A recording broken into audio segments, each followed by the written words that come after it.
Now, when Zack Scrivner was charged back in February with child abuse rather than child sex abuse, there was public outcry by angry constituents who suspected special treatment.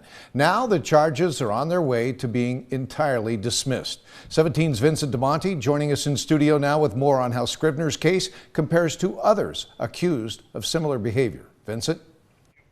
Yeah, Jim, the California Department of Justice released a report back in February detailing the charges they wish to bring against Scrivner. But those 5 counts excluded one charge that left many outraged. Zack Scrivner was charged with child abuse and possession of illegal firearms. He wasn't charged with more serious sex crimes, which called for mandatory prison. He was treated differently from the very beginning because he was a sitting supervisor. He was the nephew of the sitting district attorney. We requested the evidence. On 17 News at Sunrise in February, Sheriff Donnie Youngblood was candid about the charges and how long it took them to be filed. I'm really disappointed in not only the 10 months that it took, but the charges that they charged him with. He walked into a courtroom, never booked. Even the President of the United States was booked, photographed, and fingerprinted. Zack Scrivner was not. One of the most shocking details of the DOJ's report is an allegation Scrivner committed sex abuse. Scrivner, quote, willfully and unlawfully, under circumstances and conditions likely to produce great bodily harm and death, to wit, sexually penetrate, injure, cause, and permit a child to suffer, end quote. Some feel that child molestation, not just abuse, should have been included in the DOJ's charges.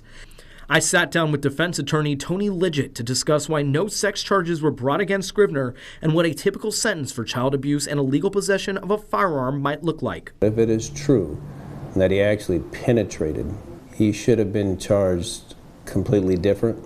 He should be charged with one where he could be facing life in prison. The alternative chosen by the DOJ was child abuse without the sexual element. Lidgett also explained that while the gun charge alone would warrant a misdemeanor, the inclusion of Scrivner being under the influence changes the potential sentence. Once you put drugs and mix it with guns, it's supposed to be a felony, and it's one to where you should go to prison. You don't get probation and stuff like that. You would be more of a prison type sentence, because we do not want people who have drugs in their possession or even high off of drugs possessing guns at the time because of the danger that comes with it. I asked Lidgett what his reaction would be in the event Scrivner received mental health diversion. This was his reaction. If so, then he is seriously lucking out. He is seriously has someone in high places, and this should not be happening one bit. And in those discussions with Lidgett, he also mentioned that if there was in fact sexual penetration, then Scrivner should have been charged under Section 288 of the California Penal Code. A conviction under those crimes can result in a minimum sentence of 3 years in prison.